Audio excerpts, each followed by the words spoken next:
Good evening, everybody out there in After Dark Land. This is Tom Connors, and welcome to Ladies' Night once again here on Midnight's Edge.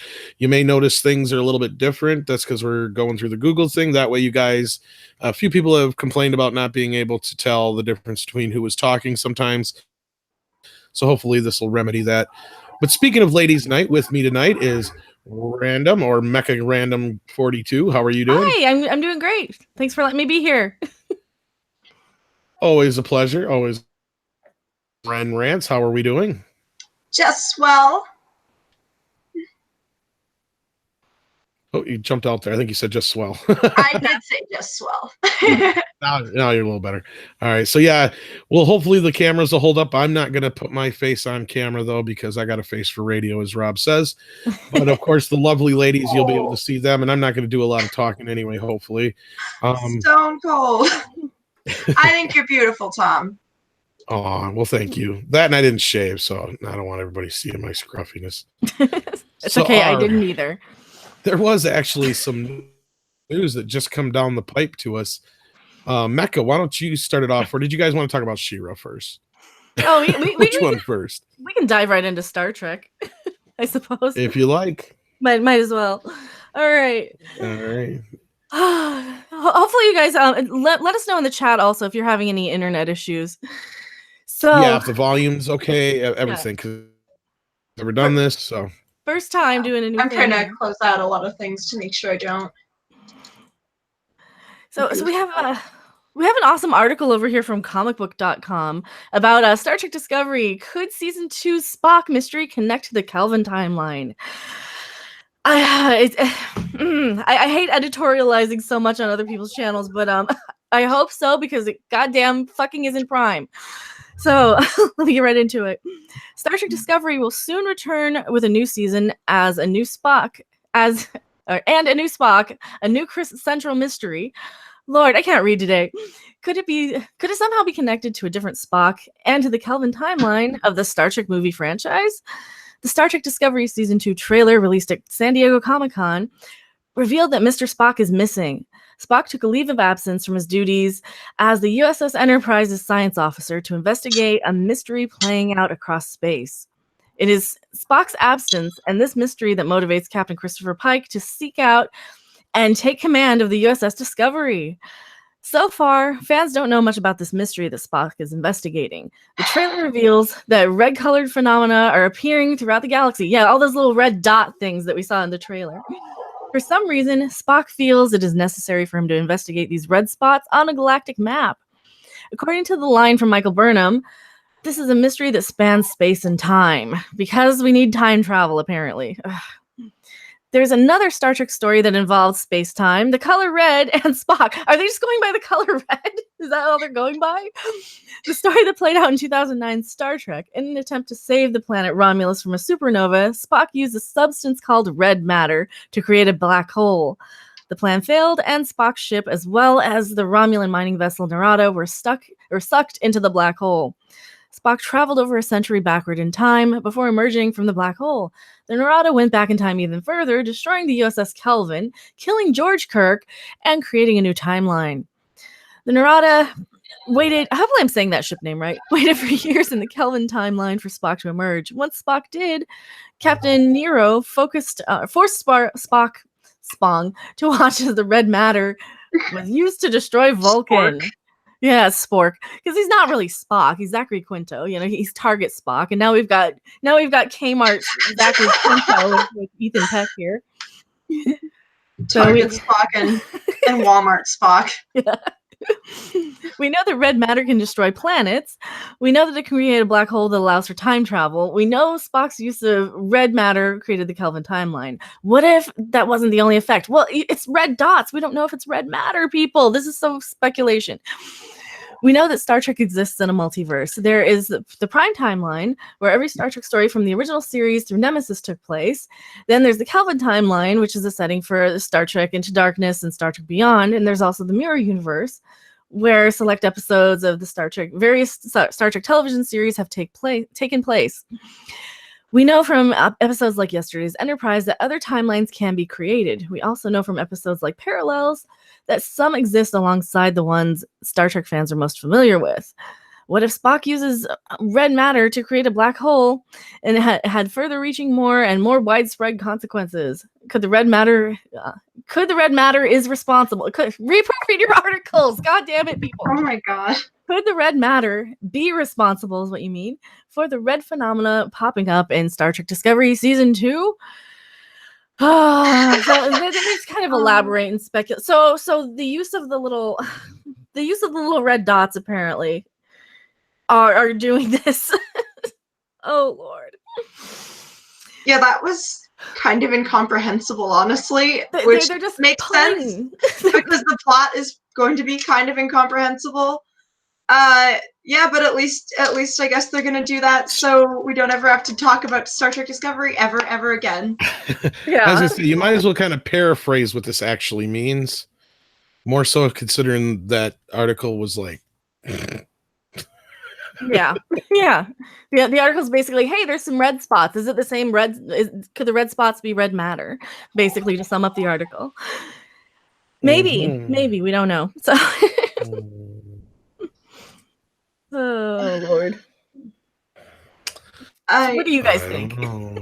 You know, every time you think it can't get more ridiculous, it does. But, you know, on one hand, like, I'm annoyed about this because it's incredibly stupid. But on the other hand, if this isn't canon in the Prime timeline, that's just swell. I'm fine with that. I'm super okay with that. Yeah, I'd be really happy for them to just finally admit that this is not the Prime timeline. They've been lying to us for how long that, oh no, this is Prime. It's going to connect. We promise. It's really going to line up. And they've also lied and said, no, we're never going to see Spock, you know, and you know what happens? Like it gets to the last episode of Discovery, spoilers, and you see the fucking Enterprise there, and it doesn't look anything like the Enterprise. I mean, it does kind of, but it's 25% different. You know, Enterprise. It's just crazy. It is a bunch of bullshit speculation, but at the same time, I kind of want it to be true, so we don't have to. We don't have to keep hearing people saying, "Oh, but it is canon, but it is Prime," because it's not. There's no way it can be. No, and even trying to make it seem like it is just doesn't really make a lot of sense. You know, they've done so many things that are just kind of aberrant when you compare it to the actual plot of the original series that it really doesn't make sense as a prequel, but it kind of makes adjacent sense as a prequel to the Kelvin universe and that nonsense. I guess. Yeah, because they're because so much of their technology is so much more advanced too, but at the same time, they when I did see the first Kelvin movie, I don't remember them getting so much of the technology until like right around the time that Kirk is in Starfleet. So this would be happening around the same time anyway. You know, Kirk would actually have the Enterprise a good decade before Pike is over there, right? It's crazy. It's crazy. I don't get it. It's like they're not even making sense in their own timelines, right? Well, Kirk, he's 10 years after. Yeah, but I mean, like in the Kelvin movies, they pulled him out of the academy, right? Right. Yeah. Well, if they're going with Kelvin timeline, he should be on the Enterprise right now, and it shouldn't even be Pike if they're going. Well, it depends on if. Well, yeah, because that was the maiden voyage, wasn't it? Yeah, and unless this is like. I'm gonna call him Captain Pork from now on. Well, I call Chris Pine Millennial Kirk because. Just because. Yeah. Okay. All right. Everything sounds like it's looking and sounding good according to the chat. So far, so good. Yay! We didn't break anything. CBS Discovery. Yes, Lokta. They should stop calling it Star Trek, but instead CBS Discovery. Discover the garbage.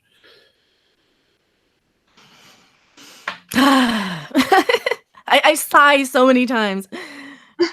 That's like the only emotional reaction you can really have to Star Trek Discovery, because it's hard to have many strong emotions other than I know. I mean, that's one of my major emotions. Yeah. Yeah, it wears you down so much, and like it's infuriating at first, and then you kind of get to the point where you're like, I'm tired of being angry at this, but then something else happens, and you're like, oh, okay, now I'm ignited again. Now you've got the fire going. Now I'm gonna beat this down again, like the captain's photo or something. Like, yeah, it's like every time I think it's not bad, it's so bad. I'm like, it's not that bad. It can't get much worse. You know, this is the maximum badness that it can be. Oh no, it's worse. Oh no, they did it again.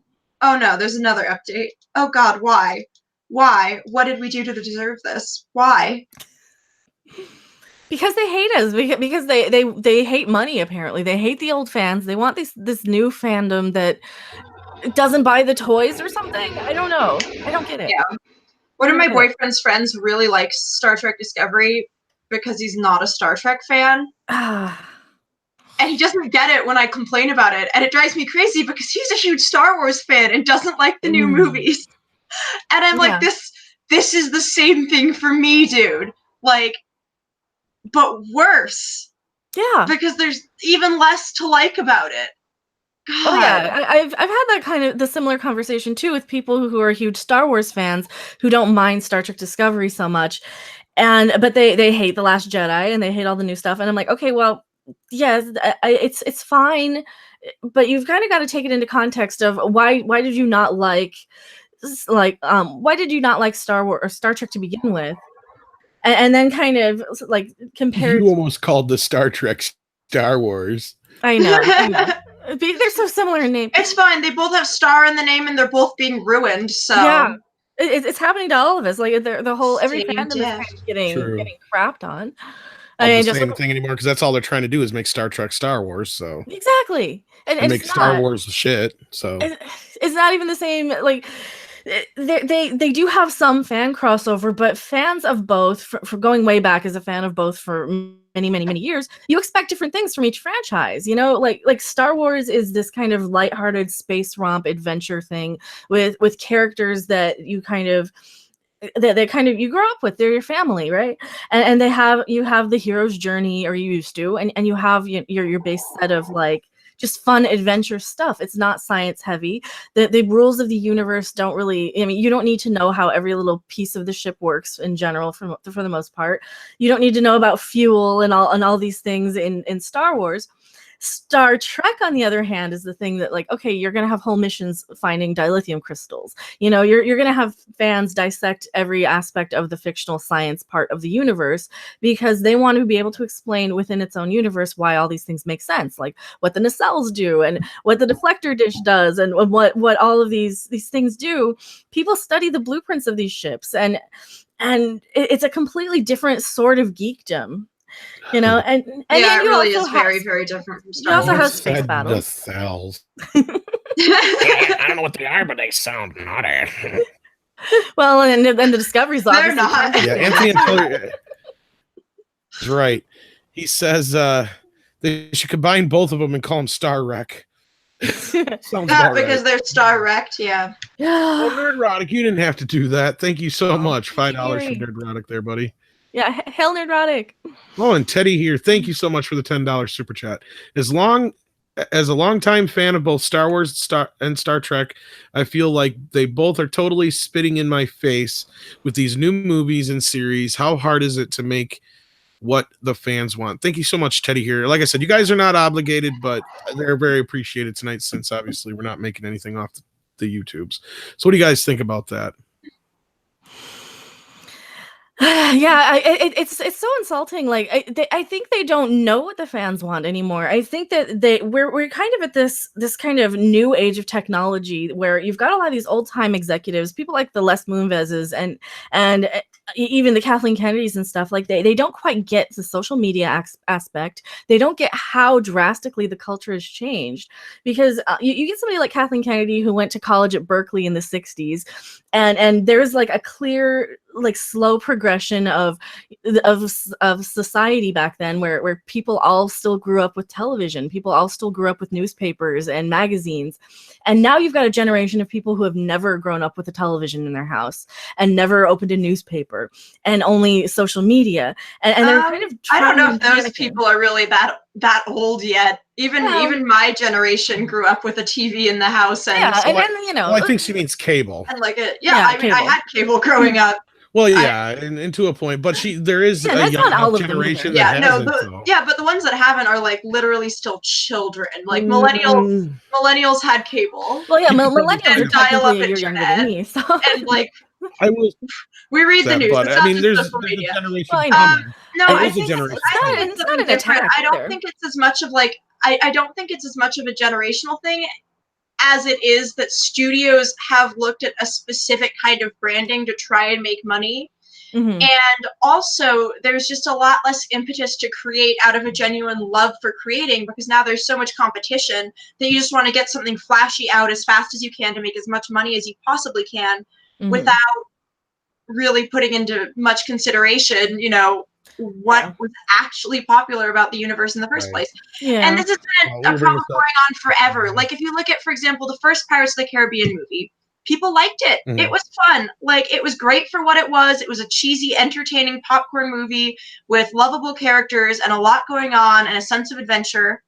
And then each subsequent sequel, trying to recapture what was good about the first movie, miserably failed to reproduce the lightning and with the first movie.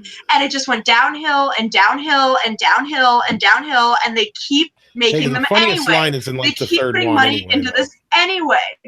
Yeah, like, I will say that the funniest line is in the third one. Like, yeah, the second and third one, like, have a couple of moments that are okay. But, like, the fourth one was utterly forgettable. I don't know if I've even seen anything after that. I think I gave up after the fourth one because I was like, I have the new one, but I haven't watched it yet. It's but not going to be good. Random did have a point though before. Yeah, she's not right about there's a generation so far yet. They're coming. That are I think it's more that they don't understand how to like market to the younger generation of people, because I mean, and that's kind of my point, that they like kind of assume that there's this young generation who they have no idea about, because you have such a clear shift right with the internet like being such a huge booming thing and smartphones and all this, like they have no idea how to market things to people anymore. Like they'll throw out these testers and teasers because they think buzz means marketing, never realizing that like so many people hate something. They think, Star Trek's trending, that must be a good thing. To go with your point though, what Andre's always said though is, especially where he's from, they didn't have Star Wars really growing up. So he doesn't have the attachment that we have in a multi-generational attachment here in the United States. Well, what Random isn't wrong about, though, is that this newer generation didn't really have a Star Wars like we did. They were already older movies. They were on video. By the time some of them were already, becoming, just getting born, the prequels were already out. So there's a whole really have a Star Wars, trilogy. Mm-hmm. But so I think that's a big part of it, to where you didn't gain a new audience, like you were saying. And at the same time, you're turning too. Yeah, and then at the same time, you're turning off the old audience. Star Trek, which didn't even have probably about half the audience Star Wars did. Yeah, it was always niche. Yeah, you're turning off that audience, but Paramount, on the other hand, is expecting it to be $1 billion franchise when it's never going to be, no matter what you do. No, and they're trying to kind of like Les Moon has gone on record saying he doesn't know the difference between Star Wars and Star Trek, right? Am I wrong with that? Record, no, but well, I think the interesting thing is, I think you actually could make Star Trek incredibly popular if you made it good, because I think there actually is a bigger thirst for interesting and good sci-fi now, and Star Trek has something unique in the optimistic way that it tends to present mankind and the universe. Like, it is very much kind of set apart from a lot of other sci-fi universes, and I think what makes it special is what could have made it popular if they had bothered to actually focus on that and create a series based around that. Because people like quality TV now. It's a thing. We have so much to choose from. It's so easy to just drop out of a bad show and watch something else. Exactly. And so you have to create a good product, and they're just not creating a good product because they think that they can bank on the existing franchise alone. So they don't put any effort into the writing or the storytelling, which is why it's a sloppy, thrown together mess of bad sci-fi cliches that are never really realized to any kind of potential, any kind of full potential. Like, it's it's painful to watch, honestly, It's because very it doesn't have to be that way. It doesn't. You totally could make a good Star Trek series now, and I do think you could get an unprecedented audience for Star Trek now that would interest people also in the older shows and the older Star Trek properties. But no, instead we get garbage. Yeah, and it's very counterproductive too, because Rob was kind of making this point the other night. You know, back in the day when you only had 3 channels, you know, you only had 3 choices of what to watch. Yeah. So there's a whole, you know, couple generations where they're nostalgic these things, but there's still good writing in there. It's amazing at how we've gotten to a point where we're almost oversaturated with entertainment, and it would benefit said entertainment to actually make whatever they're doing better with, you know, stronger stories, stronger characters, and all that kind of stuff to get more attention. But instead, it's like everything is regressing to a point, except for a few, you know, exceptions like Cobra Kai and stuff like that. Well, I think Cobra Kai was such lightning in a bottle too, because not only did they introduce a lot of great characters, but they also really, really showcased their original, and that's kind of how you have to do it with these. You if you're using something with brand recognition with an existing fan base, you have to first and foremost take care of your existing fans, and then if it's that well received, then you can kind of sprinkle in all the new characters like they did with the new Cobra Kai students. But first and foremost, the main character of Cobra Kai is Johnny Lawrence, and that is exactly the type of thing we want. And this is why Star Wars failed so miserably, because we were promised Luke fucking Skywalker and we didn't get Luke Skywalker. We got some sad old man on a beach milking sea manatees. Yeah, my lawn. Well, it's like when they briefly gave us Han Solo, only to just to kill him. Yeah, that's a very, very good point, because Johnny especially, they didn't change his character. He's still the same asshole he always was. Yeah. They didn't clean him up for, you know, they didn't make him PC at all. No. In fact, he's like one of the most un-PC characters. And that's exactly what we need. We kind of need this whole we need somebody with like our voice of, oh my god, what the fuck is wrong with you?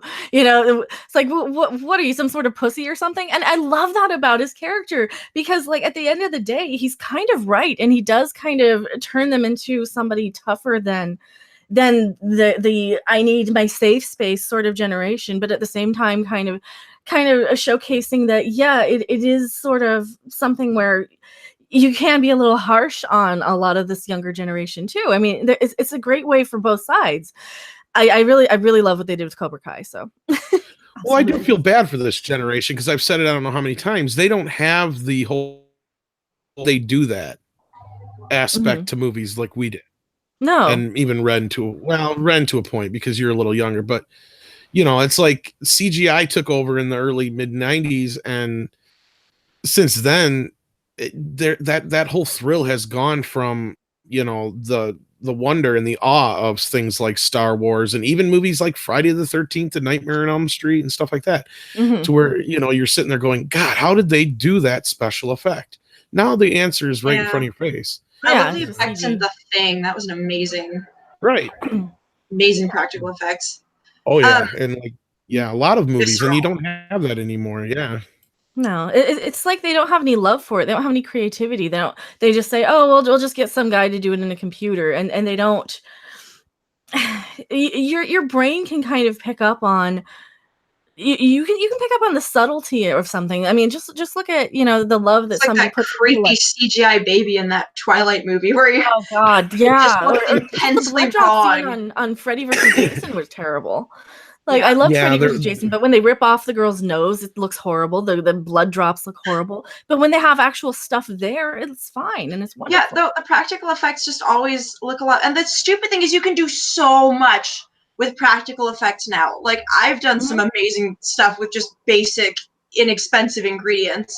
You know, it's really not that hard, and it's actually, I would argue, much cheaper to just do practical effects than to do flashy CGI. And sure, you can accentuate with CGI. That's totally fine. You know, it's like no one's obviously saying you can't utilize CGI, but it is so noticeable, the difference between CGI and between practical effects. Like, if you actually go look at the Orville, a lot of the external shots of the Orville, Seth MacFarlane did models. Yeah, they had models for a lot of that. The shuttles are models. Yeah, and I love that he went back to that. It adds such a real feel to it. You know, it adds just this kind of sense that you're actually there. And, you know, there were similar things in shows like Firefly where there was a lot of, you know, practical effects mixed in with some light CGI because they didn't have the budget to go hard on the CGI. Mm-hmm. And that was a good thing. I think actually having limitations imposed by both budget and by, you know, what you can just do with computers, I think that was good for the creativity of filmmakers. Because when you can just do whatever you want, you have no incentive to be creative and to work with what you have to make a good product. And it's just, it's a crying shame. I think that movies like Annihilation, though, do a fantastic job of blending CGI with practical effects, and that's really cool when they do that. Like, the few movies that are still doing it, they're doing it so beautifully and so seamlessly. I don't understand why everyone isn't doing it that way.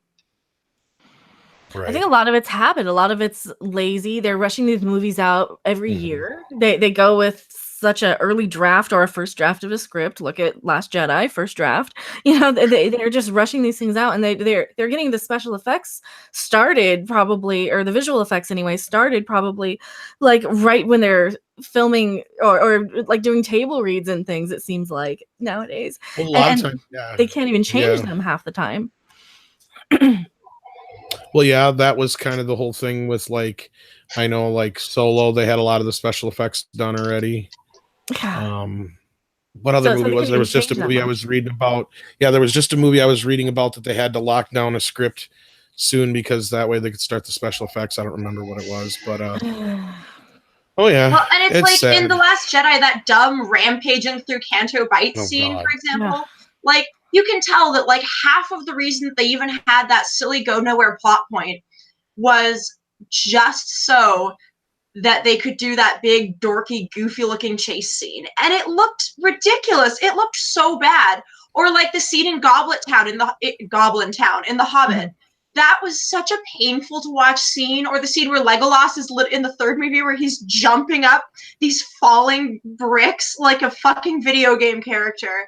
And you know they wouldn't do any of this crap if they didn't just have limitless CGI at their fingertips to do whatever they want with. Like, it's such a fucking shame because it actively ruins movies and actively ruins action scenes. Yeah. Right. Well, and a good example is we just had the Happy Time Murders. Nobody went to see it, but 90% of the Muppets you see on screen are there. The puppeteers are removed with computer, and only smaller, farther background characters are the only ones that are CGI. I know it's very different, but I loved the practical effects in The Labyrinth as a kid. Yeah. That was one of my favorites with like cheesy but amazing. They didn't have CG yet. Yeah. They didn't have to green screen like the fire dance scene, right? They did. It was so that's all completely green screen. Yeah. And actually some of it was done in front of black felt instead of green screen because of the colors. Yeah. But yeah, I think the best application for CGI is to like remove wires and to remove things instead of adding something, because you are always going to be able to pick it up. You know, you're always going to be, especially for somebody like me. I kind of have such an aversion to things that aren't really like there anyway. If I'm looking at something that looks like a video game, and I'm one of those people, I will skip cutscenes in video games if I don't have a whole lot of time or interest in the story. And I can't skip like the last act of Wonder Woman because it looks like a CG shit show, or pretty much the last act of every Marvel movie. And then I get kind of bored with them, so I don't really pay attention so much. And I know a lot of people are like that, and like that's why I see people like they'll flip on their cell phones in the movie theater and start texting because they get bored with stuff. Oh, that drives me nuts. I throw popcorn at people. Yeah, it bothers me. I've literally thrown popcorn. Also, I love that. That's amazing. We've kind of gotten off topic here, but then again, that's the beauty of a live stream. No, that's fine. But so to get kind of back to Star Trek, then in this whole thing with the canon, and this is the first thing we've really seen come out that has kind of supported the report that we made a little while back on the main channel on Midnight's Edge here. So what do you guys think? Do you guys think this is kind of a first step to like a quasi Kelvin universe, or are they going to try something different? Because it seems like they're not, like you guys pointed out, it's not even like they're keeping in line with the Kelvin universe. So what's the deal here? Yeah. Yeah, God knows what they're going to do. I've struggled to speculate because honestly, it's nonsense. It's just the entire storyline thus far has been incomprehensible nonsense. And so it's really hard to predict where incomprehensible nonsense is going to go, because it could go any fucking direction because it's a disaster. And, you know, it seems like that's what they're implying is going to happen, but, you know, God knows what's going to happen between now and when it airs, or what kind of nonsense they're going to cram down our throats. It's just going to be a mess. I almost think it's going to be like trying to connect both of them. Like, I think it's going to be like some half-ass in between sort of universe, and that they're going to like insist to the people who want it to be Kelvin, yes, it's Kelvin, and to the people who want it to be Prime, yes, it's Prime, and it's going to be kind of neither. I don't know. It's still too early to speculate, but yeah, it's Star Trek just. It's so early to kind of connect all these dots. Yeah, like I don't remember the red matter being just little red dots throughout the galaxy, but it would not surprise me if they're going to try and tie them in either. I don't know. Yeah. Well, we were supposed to be getting a time-altering event, remember? That was one of the few things we reported that did not technically happen. But then again, if you kind of think about going to the mirror universe and then them coming back and losing the war, it kind of did. And then if you added another layer to it, and we come to find out what Rob and I had always kind of predicted is that we were in a completely other universe this whole time. And eventually Discovery was going to get trapped in the TOS timeline, or the Kelvin timeline is still up for grabs. So, you know, it's just kind of up in the air. And this shit, I really just, when I read this, I'm like, yeah, it doesn't surprise me, you know. And no matter what, they like don't know how to write for Discovery anyway. You've got somebody like Anson Mount playing Captain Kirk instead of Pike. I mean, it's kind of obvious how jovial and flirty he is. Oh, you're playing Kirk. You're not playing Pike. You guys don't know the difference. You got Sonequa Martin Green. That's a good point, yeah. You got Sonequa Martin Green giving interviews like months after she's filmed scenes with Pike, saying, "Yeah, I'm 2 degrees of separation away from Captain or from Spock or from Captain Kirk or whatever." It's like. Or from Captain Pike, I think is what she said. I'm 2 degrees from separation away. I don't even remember. It's been so long since I made that video. Yeah, I think the whole thing was that she misinterpreted. Your feeling was she mistook Pike for Kirk. Yeah, like she doesn't know the difference, or she misspoke, or I think she just doesn't pay attention. It seems like pretty much everybody involved in Discovery is like, okay, I'm here for this on my credit, or on my IMDb credits, because it's going to be good for the future for my next paycheck. And none of these people, I don't think, take this as like a serious 7-year job like actors in the past have taken Star Trek. Well, I can see Anson mounting Pike or Spock. You could be right on that too, Random. So who knows? It's very juicy. Well, somebody told me on a comment that. I was calling out Sonequa Martin Green for saying juicy, but they're like, oh, she says that about everything. She says, I need to sink my teeth into. This is juicy. I'm like, okay, well, get a damn sandwich. You're starving, girl. You're so anyway, right? Like, if every interview she's talking about food metaphors, like, yeah. Now I need to pay attention if she actually says, like, I need to sink my teeth into this, or I can't wait to dig in. I can't wait to take a bite out of this roll. It's like, eat a damn sandwich. It's so juicy. Oh man, she's thirsty. Well, that's a whole other okay, I'm gonna duck underneath the table now. You ladies talk about the She-Ra trailer. You're ducking in cover, aren't you? You're afraid you're gonna get caught in the crossfire. I'm ducked and covered.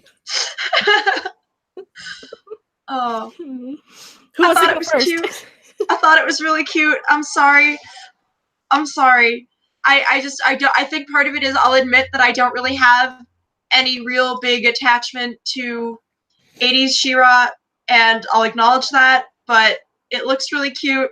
It could easily end up being a bad show. Personally, I'm not a big fan of, like, you know, the Adventure Time or Steven universes of the world, so if it ends up being more that sort of speed, I probably won't be a big fan of it. But just from the teaser, it looked cute and fun and silly, and the 80s one was fun and silly and pretty cheesy looking too, so I think that. The 80s one was a little cheesy. Yeah. I'll watch it. I'll give it a try.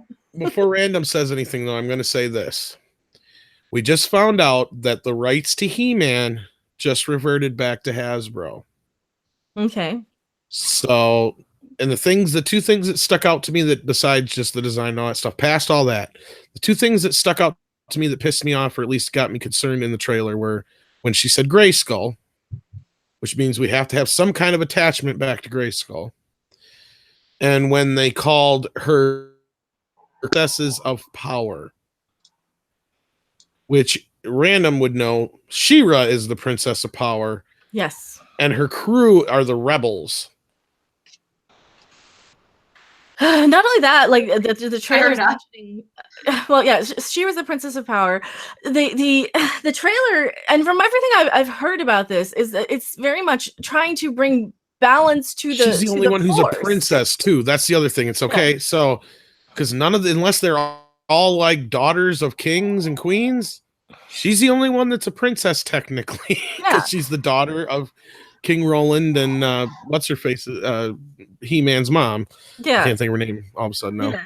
And that was kind of the point of She-Ra, was that she was the sister of she was the sister of He-Man. That's why they had the crossover stuff. She was there because they wanted to tap into the female fans, and they were getting female fans. And there's some great documentaries on He-Man and She-Ra that are on. There's a documentary on Netflix. There's episodes on The Toys That Made Us.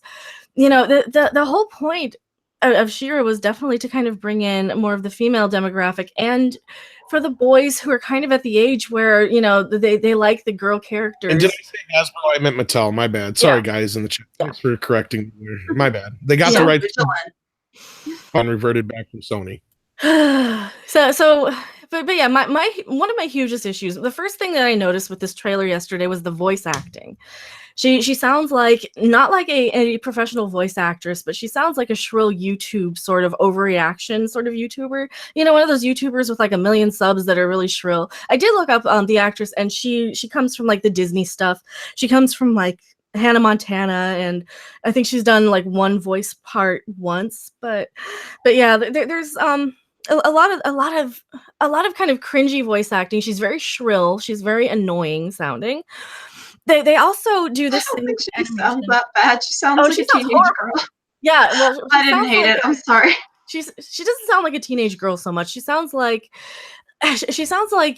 the cringe sort of overreaction sort of YouTuber. And I guess that's just sort of a generation gap, because I picked that out like a second and I turned that shit off. She kind of sounds like the YouTubers that have the super cringy, like, hey, subscribe to my channel, I'm cringy and cute and funny. But I guess the other thing that really I noticed that really bothered me is the animation's very janky and cheap. There's a lot of scale issues from frame to frame. It does look a little bit Cal artsy. I'll admit that. It's got a very. I'm not pleased with how it flows. Yeah, they're animating every third frame for something. I was gonna say, you had a keen eye and you caught that, yeah. Yeah, they're one of the things that in the original He-Man and She-Ra that they did was they rotoscoped actual live actors and then animated on top of that to give you this really flowing, smooth animation on scenes that they would use over and over again, like the transformation That's really scenes. Cool. I wish they would do that. That'd be neat. Exactly. It's something that looks like in the. Was it the Bakshi version of the Lord of the Rings? They did that in one of the orc chase scenes, and some other scenes where they had like really really nice rotoscoping, and it looked very really reminiscent of that. But yeah, they were really still cool aesthetic. If they wanted to bring it back, that would be a nice way to differentiate this show and make it more consistent. I wish they did that. That'd be awesome. Yeah, they're not though. They're instead of animating every frame, you'll have her sword above her head, and instead of animating every frame in between, she goes from here to here. To the bottom, like yeah, it's like the key animation. Yeah, it's just the keyframe animation. It's very janky. Her biceps change size from frame to frame. I think her head even changes size. They are kind of animating the background, but it's not an actual animated background. It seems like they're just using. It looks like a screensaver. Yeah, like a screensaver sort of flowing animation to trick you. No, I'm rewatching the video with the audio off now, and like do a sequence or the animation. Like, I really hope they clean that up more before they actually put it in a full length thing. And to put that as the trailer, kind of sloppy. Like this I is your did bring that up, transformation. yeah. This is your transformation sequence. Like you want to release something really good. You want to get people interested in this. This is something you're going to see every single episode at least once. You know, this is your bread and butter. This is your Sailor Moon transformation or your whatever other this is kind of a magical girl almost. I mean, the Sailor Moon transformation was smoother than this. Oh yeah, they animate every single frame, you know, and there's a term for that. They animate on the ones every single cell. This they're animating on the 2s and 3s for most of it. Which I said, to be fair, most television shows for kids only do on the 2s. Yeah. And still, that's still janky as fuck if you're doing it every third frame for your overused thing. I mean, you want to put the budget into one sequence. That's the sequence you want to put your monay into and put your animation into. Well, and if they can't be bars to do that, I mean, what's the animation going to be on the show? A good point. Yeah, but you brought up a good point too, though. If this is spend your time to finish this, and it ain't going to take but a day or two to make it look good for a minute of animation. Come on. So you made I was giving them the benefit of the doubt that, this might be real early, this blah, blah, blah. You're like, yeah, but no, but you're right. No, that's really sloppy. That's really, really sloppy. Like, you'd think they would want to present a polished trailer, especially after all the backlash. Yeah. Like, I think a lot of people don't really agree with a lot of the backlash, but like, well, what's the like-dislike ratio on it right now, Ren? Since you got it up, or do you still have it up? Oh, hold on. I can just pop it up. I remember being actually pretty positive, though. There's like... Sorry. Yesterday. It's 3.6K likes, 1.4K dislikes. So not a great ratio, but not terrible. Yeah, like, there are things to like about it, in my opinion, but there are parts of it that really are lacking. Yeah. And yeah, I get it that it's going to be for kids, but at the same time, if it's for kids, don't bring up the name She-Ra. Don't give it something. Kids, make it good. Yeah, like, well, no, the original She-Ra was marketed towards like older kids and teens, right? I was like in first grade when it was out. When I was going to say it was that 6 to.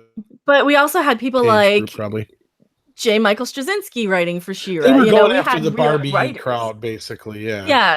It was for the girls who didn't want like Dr. Barbie and Housewife Barbie and Nurse Barbie and Astronaut was Barbie. Trying to corner the market on girls' toys, basically. The fantasy. Like girls wanted to market to the girls who wanted to play with the fantasy toys, just like the boys did, and that was another thing. Like, there's not a huge crowd there wasn't a huge like amount of those toys, because I remember as a kid, you had like your rock star dolls, you had like Barbie and the Rockers. That was a few years later though, and Gem and the Holograms, and you had the Barbies that had like Astronaut Barbie and Western Barbie and a fashion. They were fashion dolls. They weren't like warriors. Stripper they weren't Barbie. Yeah. Oh wait, that was the one I made. So it was definitely tapping into like the fantasy. Comes with a real metal pole. Stickers for bruises and dollar bills so you can make it rain. 16-inch spiked high heels. Yeah. Oh my god. It always bothered me that Barbie always has her little feet on little high heel points. Like, that always just irked me so much as a kid. I preferred Bratz dolls and Polly Pockets, although Polly Pockets also had their feet at dumb little points.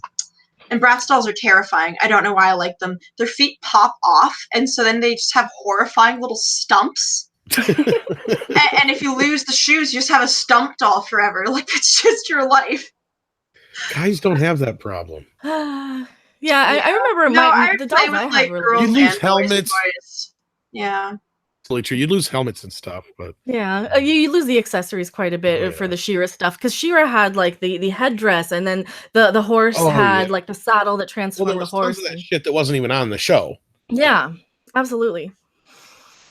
But I remember a lot of the stuff I had as a kid was, I had the My Little Ponies. I never watched the show, but I had a lot of the My Little Ponies in the castle, and I had the She-Ra, and I had the She-Ra castle. I had the Crystal Castle for her. I had some of the side characters, there was a mermaid one, and I had like all of the Misfits from the Gem and the Holograms. I had the entire band. So I was like really into these like Knights and Castles toys by like these two German toy companies. They had like Papo and Schleich, and like they just had these ridiculously intricate, like detailed like fantasy toys, but almost all of the female characters were princesses.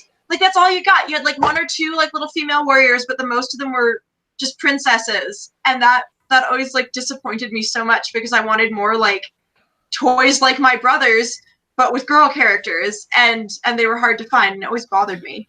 Well, and that's what She-Ra was. Mm-hmm. That's exactly what it was. And like I said before, I don't know if you guys heard me. I said the My Little Pony line had to be one of the cheapest fucking toy lines They were. of the 80s. And I don't mean buying wise. I mean they were hollow. making bank. Yeah. They were hollow. They were I had some of those. Yeah. Yeah, I had all the 80s ones, like the original. I think I have a picture somewhere. Like dollar store special shit. And they just like, you know what? We could market the fuck out of these and jack up the price. Create they got better towards like the middle run once they had like the castle, and I had like a beauty shop play set, and I had like a stable play set. But yeah, the original run of My Little Ponies were very hollow. They were very cheap. They were very spongy. But I mean, they were a little better quality than a dollar store for sure. I think the ones that came out like in the 90s and more recently are very much a dollar store though. Like the original runs were a little better than that, but they were still pretty cheap. Well, anymore unless you go for the collectible shit, because kids don't, we brought this up a million times, kids don't buy toys anymore. No. And not only that, the market's so oversaturated, the choices are just, when we were kids, especially Random and I, we had what, 5 or 6 choices, and that was it. Yeah, you didn't have that much. I mean, you would go to something like Toys R Us or Lionel Play World in my day. And it was better like, later in the 80s, but... Yeah, later in the 80s, we had so much more. I mean, I remember, I vividly remember the Cabbage Patch craze. Like, I wanted a Cabbage Patch and I didn't get one. Like, I'm sure, like... Oh, yes, I remember that. Google the first year that they came out where they had people fighting each other. There's news stories where they have one crazy woman with like 3 Cabbage Patch Kids like condemning rather all of these and shaming people for stealing a Cabbage Patch Kid out of some kid's hand, and this little kid's crying. But meanwhile, this passerby, this Budinsky woman has like 3 of them in her arms. It's crazy. But there was like news stories all over the place. It was nuts. There was like a whole. It was. I used a little bit of footage. I used a little bit of footage of that in my Child's Play review. Got into the history of Child's Play because Chucky was based on the Cabbage Patch craze. Yeah, absolutely. And then because my buddy didn't come out until after he started. What the hell's his name? Xavier Roberts. He's been through all the movies. Oh, the movies. Producer and director of the last 2. His name just totally went blank on me. He's on my Twitter and everything, and I've been trying to get a hold of him for an interview, and I totally forgot his name, and I feel like an idiot. He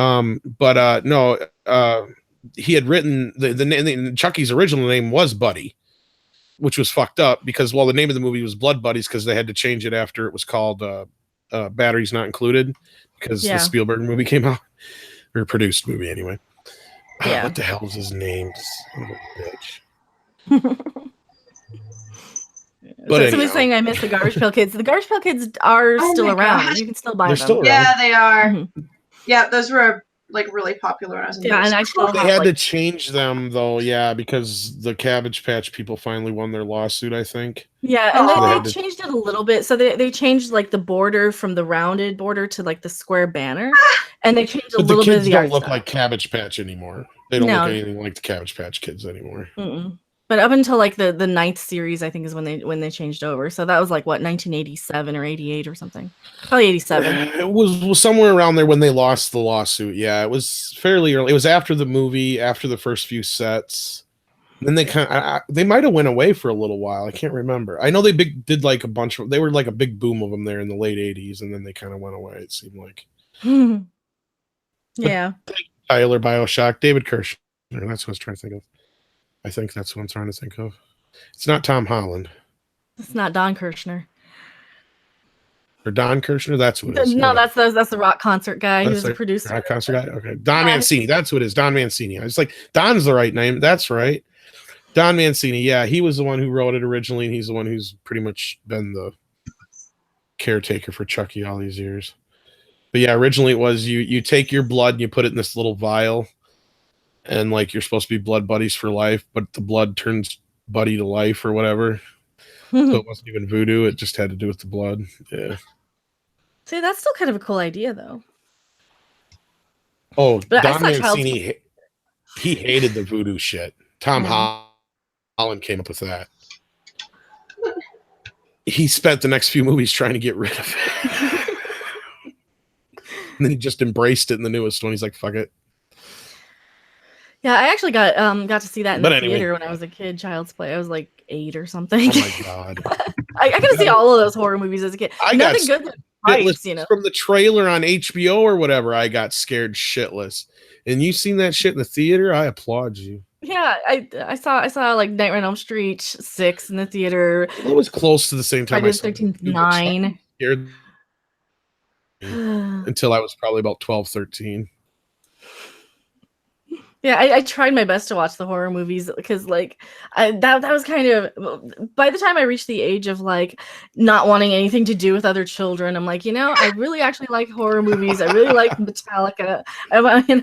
Yeah, I was a hipster when I was like in like 1987. So right. Yeah, I was an edgy emo kid, but I was always a big fan of horror movies. But I prefer a lot of the older ones because now they're all just lazy jump scares. Yeah, I can't do the jump scare ones. They're just boring to me. Like, and it's gonna jump at me, and it's gonna jump at me. Tyler wants to know how we feel about the later Chucky films, especially Bride and Seed, when they became a comedy. I didn't mind them because after part 3, it's like part 3 you got to the point where like, okay, this is getting repetitive. Yeah, we're seeing a lot of the same shit. So it was kind of refreshing when Bride of Chucky came out, and it seemed John Waters to come out of do nowhere. The commentary on that's for John Waters? Seed of Chucky. Yeah, on the movie of Seed of Chucky. Yeah, but not Bride. It come out and it was like 5-6 years since the last Chucky movie. Yeah, so it was a little different. And then Seed came around. I know a lot of people don't care for Seed, but they're what they are. I have such a soft spot for kind of the comedy horror anyway, like the B movie stuff. Like I make no.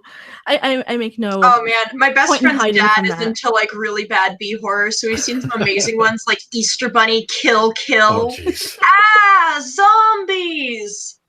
I love like the Mark Hamill movies and the Colony of the Dead and those type of stuff. Like they're great. I love them. Was it Rise of the Killer Tomato? Oh, any of those. There's a number of those movies, right? Yeah, we've watched a number of those. Killer Clowns from Outer Space, obviously. Yeah, that's kind of my soft spot. Oh yeah, I love crappy horror movies. They're the best. They're so much fun. Mm-hmm. He says that he imagines Don Mancini wasn't a fan of the comedic approach. Actually, he's the one who wrote those scripts. So that was told. He was doing a romantic comedy for Bride of Chucky. Seed of Chucky was supposed to be a Sylvester and Son cartoon. So if you kind of go into it with that mentality, you totally get what he's doing.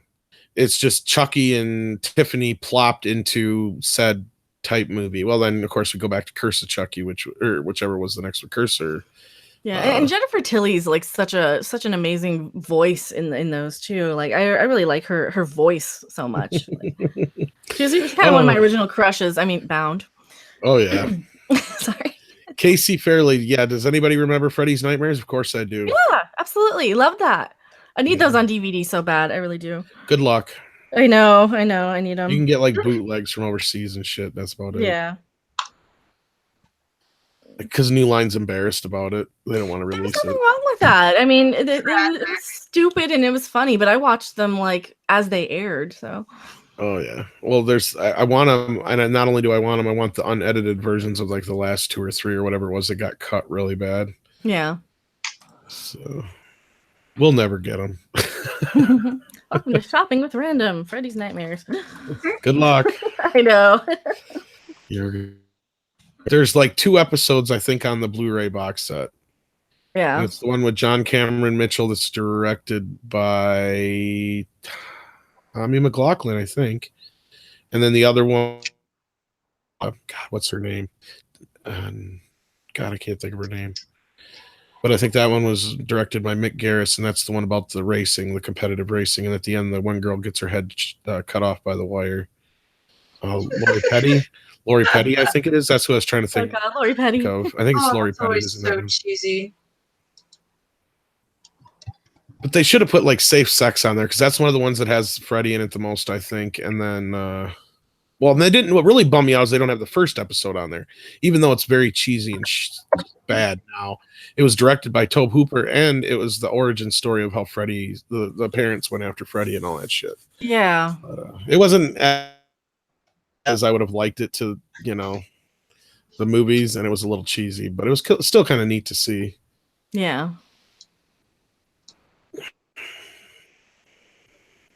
Yeah, the mad scientist in the tomatoes was John Astin. Yes, he was, and Yeah, I know at least Return of and the cartoon. But was he in the third and fourth one?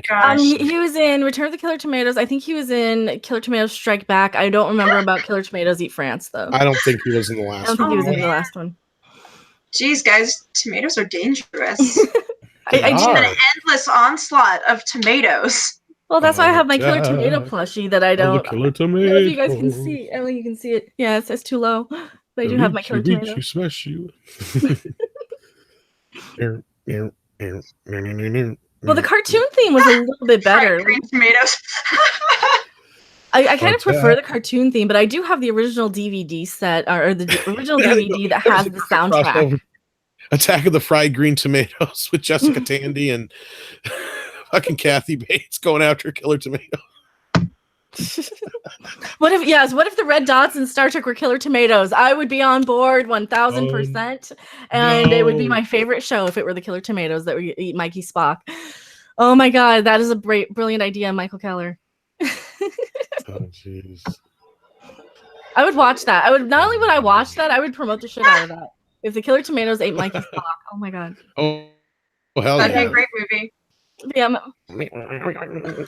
Or if they had to battle the killer clowns from outer space. I'd watch that too. Attack of the Killer Tomatoes meets Killer Clowns from Outer Space. I'd totally watch that. Yeah, we need more fun movies. I mean, they got their stick up their ass about all these serious, stupid movies. But hey, we have all those Sharknado sequels, so there's that. Yeah, they're fun. They're crap, but they're fun. I did see the most recent one. They are garbage, but they're not trying to be anything more than what they are, too. And I can respect that. There's a certain honesty about them. Like, they know, like, they've got Dee Snider in there doing, like, we're not going to take it quotes. And they have, like, Dexter Holland from The Offspring saying, come out and play. They know exactly what they are. And I'm sorry, but, like, they're garbage, but they're fun garbage. I remember Basket Case, Casey Fairley. Oh yeah, like, Basket I don't Case. think I would even have been. I would have been less mad about Star Trek Discovery if it was fun garbage, even if it was still garbage. Yeah. I still would have been mad. I would have, but I would have been less mad. Yes, Mech 1164. George Clooney was in Return of the Killer Tomatoes. Yeah, he was. Yeah, he was. I love it when big name actors show up in terrible, ridiculous movies. It makes me so happy. It fills my heart with all he had done at that point was probably Facts of Life. Yeah, I think he might have done that one episode of Roseanne. I don't even know if he was in. Was he in Roseanne yet? Because I don't even know if Roseanne had started yet. Oh, maybe not. Because I think Return of the Killer Tomatoes was 88. Yeah, and I think Roseanne started in what, 89? Yeah. Silent Deadly Night. There we go. There's enough of those already. Oh yeah. Night of the Lepus. Night of the Lepus is boring though. Yeah. God, they're like, did you even ever for see, the time. So you mentioned Basket Case. Somebody did. Did you ever see Frankenhooker? It's made by the same guy who made Basket Case, I think. I seen the whole thing years ago, but I kind of remember I must have seen like some riff track, or I don't know. Did they have it on Mystery Science Theater? I don't think so. I remember having the VHS that had like the you could poke the box and it had the sound chip in it. Want a date? It was really awesome. But no, I don't know if they did it on Mystery Science Theater or Riff Tracks. I want to say somebody like that must have done it because I know I've seen it, but it had to be with somebody's like commentary, and I know it was very cut down. Maybe it was like an Elvira or Joe Bob Briggs. Could have something. It could have been Joe Bob, but that was so long ago I don't remember now. So we have just under 100 viewers. We want to thank you so much for joining us here. We've been on for about an hour. We got any other good questions for the ladies out there? Of course, we can keep talking about Killer Tomatoes too. Replace the tribbles with Killer Tomatoes. I can probably go get my Killer Tomato if you want. Tyler Bioshock says it was Joe Bob. That doesn't surprise me. Yeah, okay. That makes sense if it's Joe Bob Briggs. There's so many good B movies though that like even had our there's so many. to focus on like these big budget movies that are all crap. I mean, so many of them are just garbage. Look at something Dude, like. I mean, this isn't like a horror movie, but The Room is insanely popular and well liked by people. It's a garbage movie, but it's so much fun to watch. I've watched that movie more than I've watched a lot of good movies. Yeah, like I think I've seen that film at least a dozen times in like various stages of intoxication because it's amazing. It's amazing. It's one of those movies that's so fun to watch with other people, but you can even watch it on your own if you're stoned enough, and it's always a blast. Yeah, that's one of the things about these no budget kind of garbage movies. A lot of the times these people have such heart. You know, look at Ed Wood, look at even Ray Dennis Steckler, look at a lot of those sort of nobody filmmakers. Their movies are so much more watchable because you have this tiny team of people that are in every single movie of some of these smaller directors, and they have so much heart to it, and they're having fun. And look at like the early John Waters movies. Even you have the same dozen people in these movies, and they're so much more watchable and entertaining for somebody like me than like a Suicide Squad or some of these giant mass-produced money factory sort of movies that are so watered down and so overly CG, overly like just the plot are so generic and so. I don't know why they think they have to make horror movies fancy for people to like them. No, look at Paranormal Activity. Those are very popular. They're crap, but they're very popular. The first one was like okay, although I've never been a big fan of found footage. The Conjuring shit's taken over now. Yeah, and I didn't really like the first Conjuring that much, to be honest. Well, now with the Nun, it's huge. Blue Cat 42. How about having Mikey Spock being chased by Langoliers? She doesn't deserve it. Slithering Peanut, what is your favorite B-rated film? I was gonna say about the whole I'm not a huge fan of the Sharknado type stuff. I hate it when you're trying to be bad. Yeah, I love The Room, where they're intentionally trying to make a good movie and it turns out bad. Those are the kind of B-horror. Those are really fun. You used to be able to get away with it. With like the parody movies like Killer Tomatoes into like Mel Brooks, but all that shit kind of died with Leslie Nielsen and Mel Brooks quitting. Yeah. Like when Leslie passed and when Mel Brooks kind of quit, it was like, okay, that genre's done. All those superhero movies and scary movies and all that kind of crap to me are junk. Not a single one of them. Yeah, the scary movies were kind of garbage. I mean, they focus too much on references and not enough on actually writing jokes. They're like the reference is the joke, and that's that ties into a lot of like where the Big Bang Theory does too. Like the reference is the joke. It's like well, when you have like a pop culture reference of the week, I think one of the scary movies has Honey Fucking Boo Boo in it for some reason, and they parody like Toddlers and Tiaras and what's the lesbian ballet movie where she masturbates? What's that movie? That Black Swan. That's the one. Yeah, I couldn't think of the name. I never watched that movie. They parody those for some reason in Scary Movie because they just start referencing stuff. And ooh, I think someone asked what our favorite B movies are. Well, that's what that's what it started as, and I was going to say I think we kind of answered that with The Room. Well, at least that's my answer. Yeah, I have a couple. So I have I do love The Room. The Room's one of my favorites. I also am a huge fan of Birdemic. Yeah, that one's fun. An absolute blast. It's such a fucking mess. I love that movie. It's garbage, but I love it. And I love zombies because it's just this weird, ridiculous movie where the main characters are the zombies.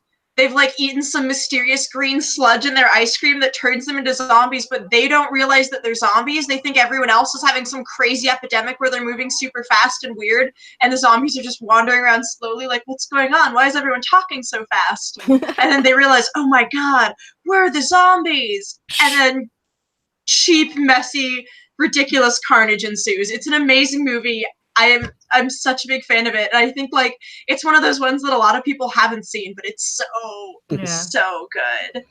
Well, I've got to go against the grain on the Ruben Birdemic are great, but they're so trendy. And I really have to give a shout out to Arch Hall Jr. movies like Wild Guitar, any of the B movie 60s sort of any movie that has like a bad crappy band like Horror of Party Beach or Wild Guitar or any of those sort of the Beatniks, any of those sort of movies, like, and I know a lot of them have been done to death on Mystery Science Theater, but I love any sort of B movie that has like that comes out of the 60s.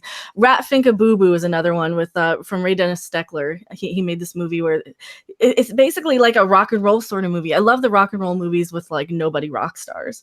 So that's kind of my favorite B movie genre. And then any of like the parody sort of stuff like Mark Perot, Polish Vampire in Burbank, Curse of the Queer Wolf, Nudist Colony of the Dead, all of those. So I've got to go to kind of my staples of those. And anything with Linnea Quigley.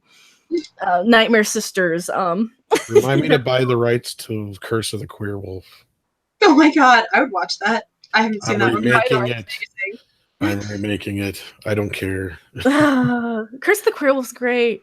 If you can get like an interview with Mark Perot, that would be amazing because I'm such a huge fan. Or Ray Dennis Steckler. I'm such a huge fan of those type of people. Yeah. Like all these obscure directors nobody's ever heard of. Patrick Ollinger wants to know if Ren is a fan of the Critter movies. I know I am. I was like, yeah, those are so much fun. To tell people about the Blu-rays because I knew about them for so long, and they're like, nope, can't say nothing yet. Nope, can't say. Fuck. Yeah, go ahead. Sorry. No. Yeah, I love them. They're fun. They're cheesy. They're amazing. I haven't seen the Critters movies in so long. It's just been a very long time. It has been a long time since I've seen them too. But I was like probably a kid when I saw those. They're really like in a video store days. Really weird movies, but I love them. See them more than I want to probably admit, but I love Little Monster movies. Yeah. I love Little Monster movies. Like Gremlins is like one of my all-time favorites. Like I showed you guys some of my toys, and I'm sure you've seen my life-size Stripe. Yeah, I have a life-size Gizmo too. But Stripe's so cute. I used to watch. My parents and I used to watch Gremlins every Christmas Eve. I used to watch it every day for years. My dad hates that movie because of that. You ruined it for him. I watched it nonstop until one day I fell asleep in the middle of it, and then it got more periodic. Not every day. Yeah. That's so funny. Yeah, no, I love the Gremlins movies. Shit out of me the first time I saw it. Those are so much fun. I also like the Hobgoblins. Yeah. Yeah, that one. Oh god, pretty much any of the Mystery Science Theater movies. And yeah, of course, Leprechauns. Oh yeah. The Leprechaun. If it's got a little monster in it or monsters, it gets a pass from me. Yeah. I love what a specific niche genre that is, Tom. That's amazing.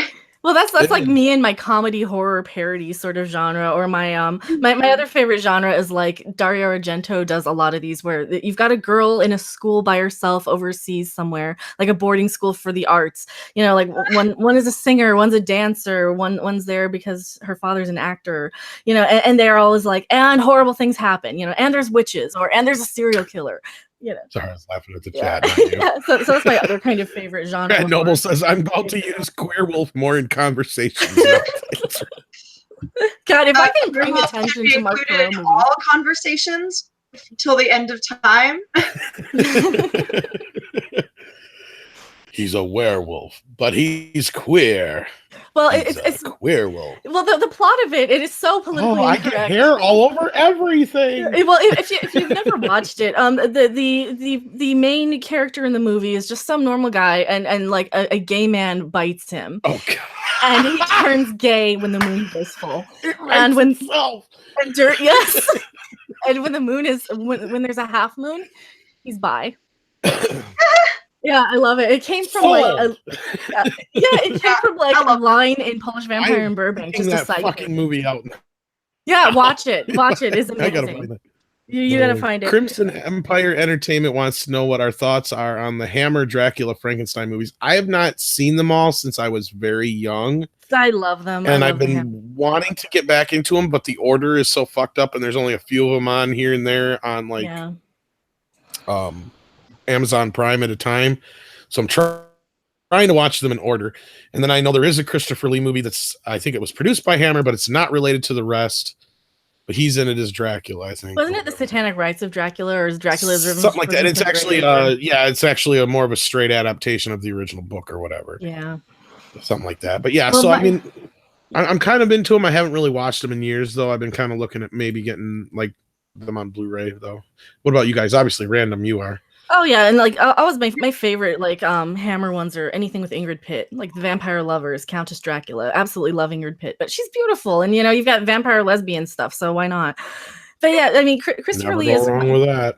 yeah is my second favorite Dracula. I absolutely love Christopher Lee. I love Peter Cushing as as anything. You know, he's typically Van Helsing to Christopher Lee's Dracula, and it's kind of they really are really well done. I mean, they kind of sexed up the Universal sort of movies, and that's kind of Now one the of the Frankenstein ones I remember got really kind of weird. Yeah, they kind of I think some of them are like a little modernized, and some of them are like like because they keep having Peter Cushing play him. I remember that, and like Victor Van Frankenstein or whatever the hell they call him in the movie. I don't remember, but then he's like dead, and then he comes back, and so he's kind of like the monster himself for a while, something like that. And then, but he's normal though. And then they get a little weird in some of the later ones for sure. I demand a random video on Hammer now. It would just be me saying Ingrid Pitt is beautiful. I haven't watched as many of those. I've watched the Dracula movie with Christopher Lee, but I haven't watched the Frankenstein ones. I haven't seen The House on Haunted Hill either, but I've played the game based on it, and that's really fun. Oh, House on Haunted Hill is a classic. Christopher Lee was the first Dracula I ever saw. It was either, well, that may not be true. It was either him or actually it might be Frank Langella's when they did the remake. Yeah, and I don't mind him as Dracula at all either. He was a pretty decent Dracula. He I kind of after seeing him being interviewed as like Skeletor though, like I am shocked he's not in more things that I love. He's so amazing. That fucking movie. Yeah, well, that movie was stupid, but they could probably get him still because he loved that so much. He absolutely loved playing Skeletor. Like, yeah, Frank Langella's cool. He's like that's the only reason my dad watched that movie with me was because Frank Langella played Skeletor. I remember he kept saying that through the whole movie. He's like, "That's Frank Langella." I'm like, and that's supposed to mean what to me, Dad? And finally, because it must have been okay. So yeah, Frank Langella was my first Dracula. He's like, "That's Dracula." I'm like, oh, I just never put two and two together. I didn't know who the fuck he was. I knew Dolph Lundgren was. Yeah. Of course, I'd seen Rocky IV. From Rocky IV, yeah.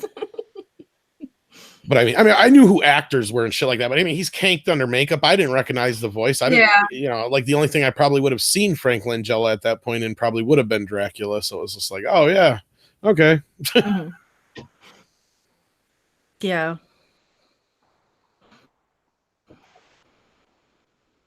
Oh yeah, he was amazing in that fucking movie though. The movie's horrible, but he's amazing in it.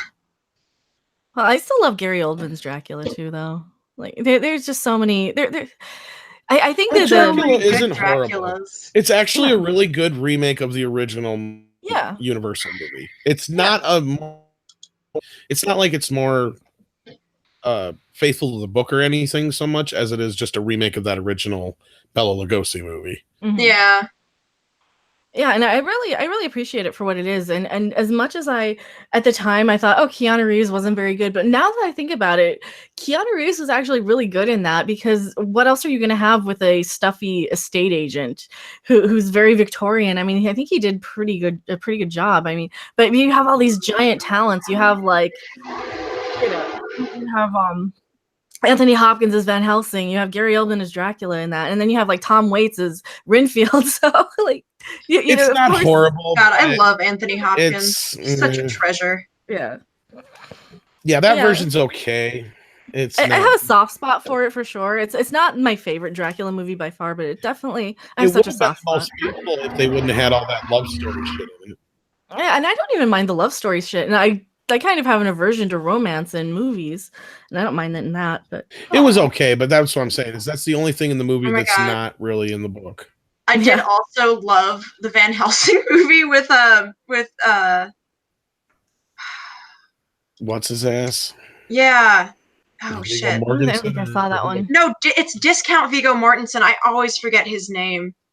Oh, I know. I can't think. I'm gonna Google it. Wasn't Hugh Jackman in that one? Yeah, it's Hugh Jackman. I knew it was a Hugh. I kept wanting to say Grant, and it's not Hugh Grant, but obviously, and I was like, it's Hugh. Hugh. Yeah. As soon as those fucking bat creatures are flying around and they look like really bad computer animation. I shut it off. I couldn't. I loved that movie. It was cheesy and terrible and amazing. I loved it. So it's decidedly like a B movie for sure. Like it's got a lot of weird stuff going on, but man, yeah, I don't love know that about movie.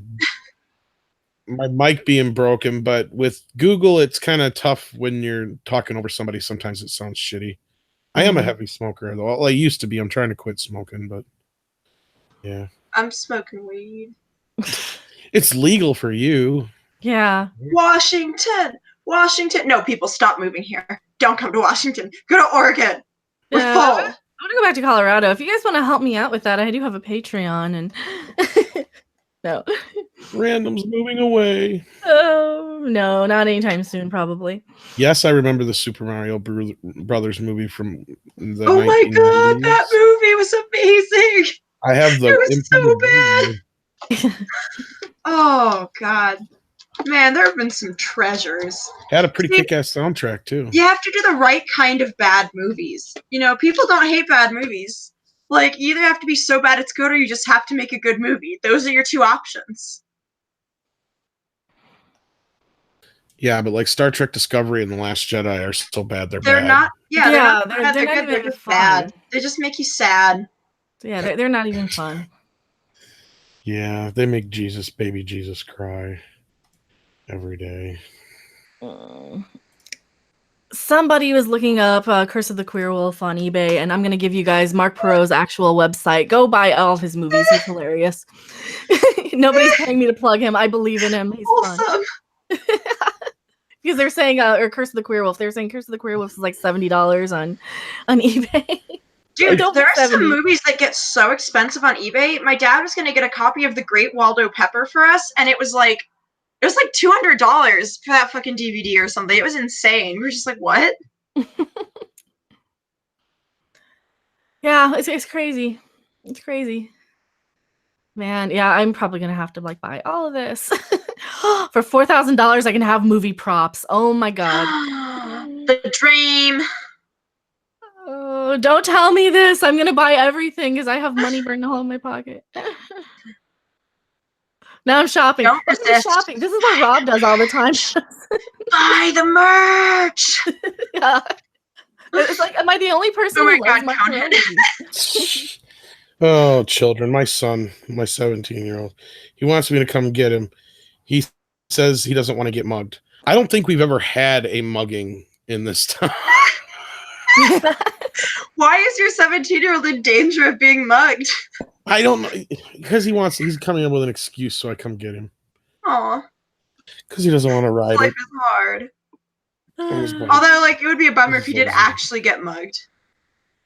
Yeah, that'd be my luck. But like I said, I don't think in the entire history of this town has there ever been a mugging. Is it a small town? Yeah. How like small? That's what pisses me off about. Oh, like really small. That's what pisses me off about him is like I tell him all the time. When I was a kid, my buddies and I used to ride from one end of this town to the other, 12 times a day, and you don't even want to ride your bike home. It's like that's pretty sad. Aw. Yeah. He's just lazy. Being a teenager's hard. It's so hard. You think you know so much stuff, and oh man, are you wrong? Yeah. It's like, oh wait until you have to like pay rent. Yeah, grown-ass adults who like want to bang right? teenagers always weird me out because like when I was a teenager, I felt like I was a fully grown, mature adult, but now I see teenagers and I'm like, oh, you're like 5. Yeah, like you're like 12. You are a baby. Like you are so small and like childlike, and you look it, and I'm just like, what kind of grown-ass adult sees that and is like, oh yeah, that's what I want. That's what I'm attracted to. A baby. Well, and even like just to kind of go into like some of the like even age gap relationship sort of things, like if you're like a 40-year-old man trying to date even a 21-year-old woman, what are you going to talk about? You know, like they're so immature in my opinion, and so, you know, yeah, like a younger person has nothing to offer me if they're like they're at a different phase in their life than I am. It's just like I also wouldn't want to date someone way, way older than me because they're at a completely different place in their life than I am. Like, yeah, unless you're like partially answer that question is guys will usually do that just so they can try and hold on to some kind of youth. and they'll try and get into like young music, and they'll generally get into some midlife crisis and shit. Midlife yeah, the hello fellow kids sort of dudes. Yeah. I'm hip with the youths, man. So a lot of guys who date younger women, that's a big part of it. Then there's just the guys who do it because it's easier to like manipulate and control them. Yeah, it's gross. Yeah. It's gross. Just date age-appropriate people, man. There are plenty of them.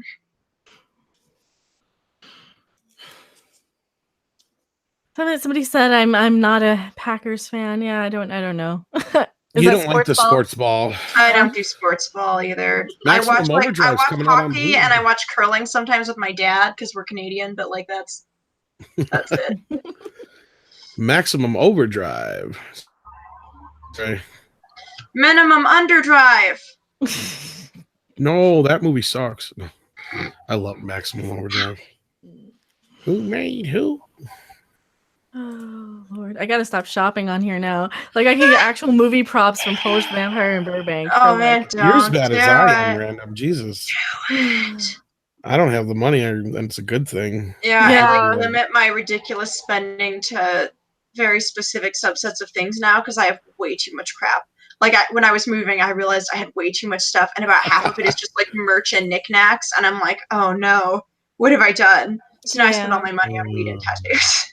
Well, yeah, I have. I've been collecting a few things here and there. I stopped collecting DVDs when I kind of fell out of fashion, I think. So I don't really have like Blu-rays and stuff, but there's a few that I do have that I want to like make sure I have complete collections of like directors that I love or things like that. But yeah, when I moved out of Vegas 4 years ago, I did leave half of my stuff there. So I lost my puzzle box. I lost a lot of my Monsters collectibles, and yeah, a lot somebody opened the gates to hell. Thanks a lot, Random.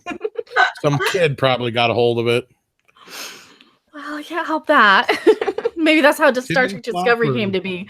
Somebody opened the puzzle box and is there to torture all of us Star Trek fans. Is it Tim on Flop or Time on Flop? I don't want to say it wrong, but or Tim Flip, FLP. I don't know. Sorry, guy or gal. But they got a question. When was the last time you saw a movie based on some previous IP that didn't suck? Gosh. Rampage? I just got that the other day. I haven't watched it yet. The Planet of the Apes were really, really good.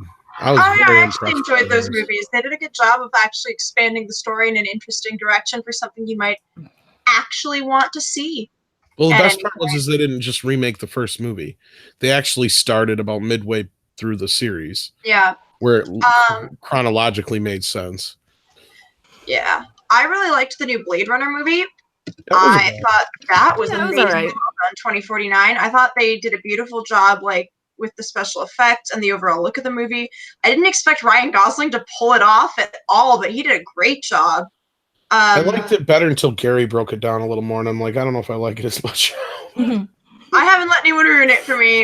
I saw it once in theaters, and I liked it, and I was just satisfied not to see something terrible for once. You know, I mean, there were some things. I wasn't a big fan of Jared Leto in that movie or his character. It was probably the worst part. Yeah. It was the worst part. He had the cringiest scene. I was like, why did you do this in a movie that was otherwise so good?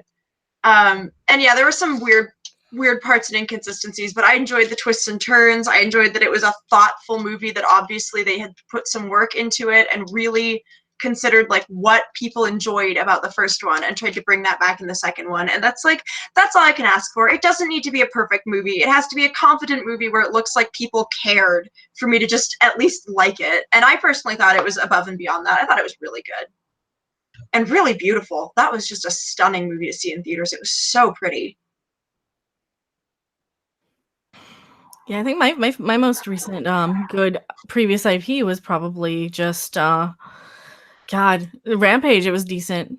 Like it is what it is. It's a dumb video game where you smash shit. And you know, they made a movie that actually didn't do too bad of kind of staying true to the source material. Where's Zilla though? You know, they had George and Lizzie and Ralph, and that's all you kind of needed. She doesn't look right though. No. Why does she got to be a crocodile? Yeah, because it's a lizard. Warner Brothers owns the rights to use Godzilla Yeah. Well, parody of Godzilla like it's supposed to be. but the game wasn't Godzilla, so I can forgive it. It looked a lot like Godzilla. Yeah. Yeah, it's supposed to. It's supposed to look like Godzilla. Plus, George wasn't supposed to be an albino ape. He was supposed to be brown, and which is another stupid thing. Whatever. Yeah, but I mean, it was fun. It was a fun enough movie. I enjoyed it. I'll check it out here soon. I was also like super baked in Colorado when I watched it because it opened on 420 weekend. So there you go. Maybe I enjoyed it a little more. Gotta love states with liberal weed laws. Canada's legalizing it nationally, which I'm very, very excited about. Yeah, they need to just do that. I mean, I think that would solve a lot of tax problems. Just tax it. It would solve a lot of drunk driving problems. It would solve a lot of bar fights because people who are stoned tend not to be super angry. Yeah, it's true. They just want a snack, man. I mean, think of all the money you'd be directing to proprietors of food. Taco Bell. Like, you get the munchies and your takeout order or your fucking, like, drive-through order or Taco Bell order is ridiculous. So much money. Blue Cat 42 says, or asks anyway, is there anything good with Jared Leto in it? No, I don't think so. Yeah, no. There's stuff that's good, but he's in spite of. Yeah, but he makes it worse. It's funny because when I was an emo kid, non-conforming as can be, I was a huge fan of 30 Seconds to Mars, like their older stuff. I think A Beautiful Lie was the album I listened to the most, and I was like really into them. So I was like excited to see Jared Leto as an actor, and then so disappointed. I think for some reason everybody thought he was like really good in American Psycho or something like that. That's like the first thing I kind of remember him in. I could be wrong. I just remember him in My So-Called Life, and I didn't really care about him in that. He was like the pretty boy that obviously realized he was in American Psycho. Yeah. Yeah, he's that one guy that gets killed. Ain't he? Oh, he's Paul Allen? In the Huey Lewis scene or whatever. Oh my god, that is Jared Leto. I did not realize that. I mean, he's such a minor plot when he just gets an axe in the head, so spoilers. In my defense, that's like a 20-year-old spoiler? Yeah. Yeah, I like American Psycho. Also, I noticed a weird detail in the scene where Patrick Bateman's doing his skincare regimen. He uses L'Occitane face cream, and I actually used to work for L'Occitane. It's like a French skincare brand, so they actually did find quality skincare for him to use. I was impressed at the accuracy. Yeah. Blue Cat 42. Wait, how far back does Jared Leto's acting? Apparently so long. How old is he?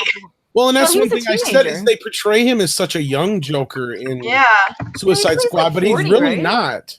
Yeah, he's very close to Ben Affleck. 46. He's always looked the same age since his early 20s. That's weird. Strange. I mean, yeah, I can't really think of anything that stands out. Gosh, that I really thought he was that great. Oh man, his face is so weird and thin now. I just like pulled up some Google images, and there's like an image of him as like a younger man with these little swoopy emo bangs and his full face, and then he's like, yeah, look at him with the '90s hair and My So-Called Life. You been hitting the heroin there, buddy? Like, you're heroin. Is it heroin? Well, I want to thank the 83 people or 82 people who have stuck in with us this long. I think we're going to probably wrap it up here real soon, though, because I'm sure Ren has a lot of work to do, and I know Random has stuff she probably wants to do, too. So I literally have 100 pages of reading for next week. I want to die. I want to die. That's for one class. Kill me. Why did I do this?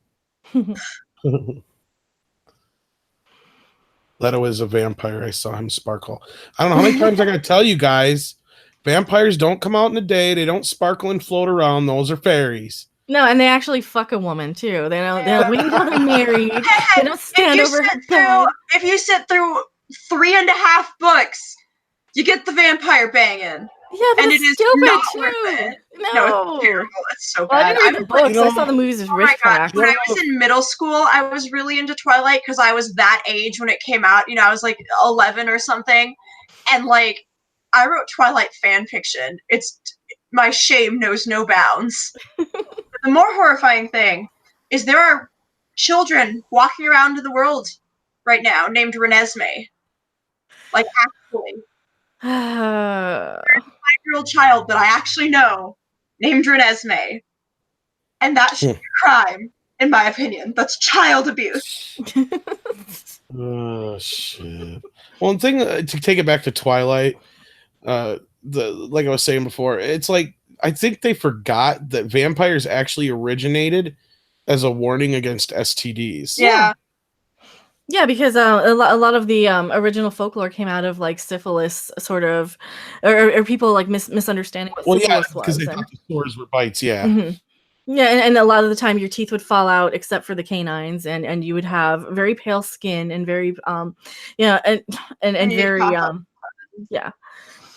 So a lot of that, I don't know. I think a lot of vampire and werewolf stuff also came out of eating rye bread tainted with ergot, which is if you don't know the fungus that you isolate chemicals from to create LSD. Well, I think that was a lot of like the Salem witch stuff as well. Yeah, I think a lot of that was like the Salem witch stuff. It was that as well, but it's also been linked to certain villages where like there were like claims of rampant werewolf attacks and like vampires and things like that. Is that like people were really bad at not eating fungus tainted rye bread, and they were tripping balls and thinking that there were scary things, and it's hilarious. Honestly, like the origin of all of these like folklore things that we sort of take for granted now is really interesting because sometimes it gets weird. Well, this is why I kind of think like, okay, how much of the stuff that we believe now is just going to be so ridiculous in 100 years? Like the sort of medications that they shove down people's throats and all of this stuff. Like, how much of this are we going to? George Washington was basically killed by his doctors. He had like a throat infection and would have been like fine. But then they were like, yes, we must balance your humors by bleeding half of your blood from your body and then scalding your throat and your hands. This will solve the problem. And then he drill a hole in your head. Yeah. It's amazing. It's incredible the human race even survived, honestly. I don't know. How come he died? Yeah, we drilled a hole in his head. He should have lived. I know. Well, I don't understand what went wrong. I used my best leeches. Actually, leeches are still sometimes used. I was just going to say that leeches are actually one of the few things. But yeah, I was going to say leeches are one of the few things they did that were right. Because bloodletting worked on some things, they would just like assume it would work on everything. So then they would take people who like definitely did not need their blood drained, and then they'd be like, yes, we should drain all of your blood. That'll cure you. I know. No, I'm glad we live in a time where people believe in germs and where hand washing isn't something that hospitals are rebelling against angrily. Well, we are. Don't get me started on the anti-vaxxers, though. Oh God, hate. I don't want to get too political on that, though. Right. Yeah, and I almost got on religion there, so it's probably a good turn. Yeah.